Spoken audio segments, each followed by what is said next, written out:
നിന്നെ കൊണ്ടാണെങ്കിൽ ഇത് മനസ്സിലിരിക്കണില്ലല്ലോ. നീ ആരെങ്കിലും ഇപ്പം വിളിച്ച് പറയേ. അവൾ അറിഞ്ഞാണല്ലോ എങ്കിൽ എന്നെ വിളിച്ചനെ ഇന്നലെ അവൾ വിളിച്ചു നോക്കുന്നു.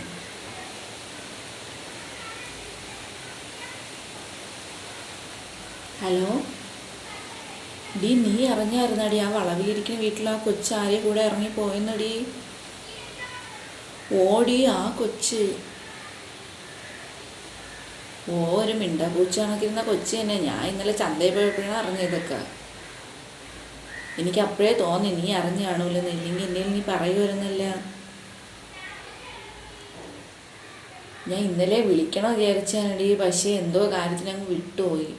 അതുമല്ല, ഒരു കൊച്ചിൻ്റെ ജീവിതമല്ലേ, നമ്മളിന് സത്യാവസ്ഥ അറിയാൻ നമ്മൾ പറയണ മോശമല്ലേടി? ഓടി ആ കൊച്ച് തന്നെ. ഞാനും ആദ്യം വിശ്വസിച്ചില്ല. പിന്നെ ഞാൻ പറഞ്ഞില്ലേ, ഞാൻ ചന്തയിൽ പോയപ്പോൾ അറിഞ്ഞതിന് ശേഷം പിന്നെ 2-3 നേരം എൻ്റെ അടുത്ത് പറഞ്ഞടി. അങ്ങനെയാണ് ഞാൻ അറിഞ്ഞത്.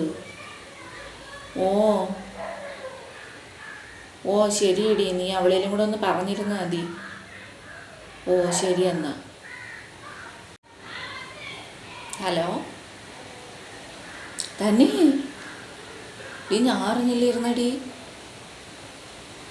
ഓ ശരി ശരി എന്നാ. ഞാൻ ഗ്രൂപ്പ് ഇട്ടോളാം.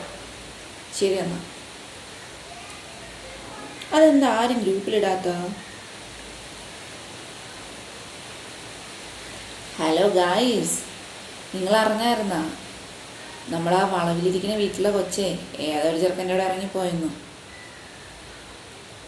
അപ്പോഴും നമ്മളെ കുടുംബശ്രീയിലെ അടുത്ത മീറ്റിങ്ങിന് ചർച്ച ചെയ്യാനുള്ള വിഷയമായിട്ടുണ്ട്. ഇനി നിങ്ങളെല്ലാവരും ബാക്കി ഡീറ്റെയിൽസ് കളക്ട് ചെയ്തുകൊണ്ട് വരണം കേട്ടോ.